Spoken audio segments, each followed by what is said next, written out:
યાત્રાધામ અંબાજીમાં અખાત્રીજના પવિત્ર દિવસથી માતાજીની બપોરની વિશેષ આરતીનો ભક્તિમય પ્રારંભ થયો, જેમાં મોટી સંખ્યામાં શ્રદ્ધાળુઓ ઉમટી પડ્યા હતા। ગ્રીષ્મ ઋતુની શરૂઆત સાથે જ અખાત્રીજથી અષાઢી એકમ સુધી મંદિરમાં સવાર સાંજ સિવાય બપોરે પણ આરતી કરવામાં આવે છે, જેથી દિવસમાં 3 આરતી થશે। વધતી ગરમીને ધ્યાનમાં રાખી અંબાજી માતાના ગર્ભગૃહમાં માતાજીને શીતળતા આપવા માટે ખાસ ચાંદીનો પંખો પણ લગાડવામાં આવ્યો છે।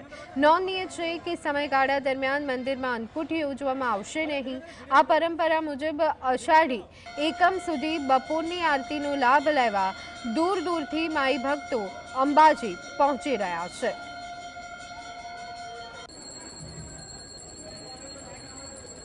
અને અત્યારે એમ કે ગરમીની અંદર એવું પરંપરાગત અહીંયા છે કે માતાજીની જે ગરમી માતાજીને લાગે નહીં, એટલે જ્યારે નવો શણગાર થયો છે એટલે સૂર્યનારાયણ પણ માના દર્શન કરવા આવે છે એવું છે। અને ચાચર ચોકની અંદરથી દર્પણથી માના ઉપર એમ કે પ્રકાશ, સૂર્યનારાયણનું પ્રકાશ બીમ 1-2 મિનિટ માટે કરવામાં આવે છે।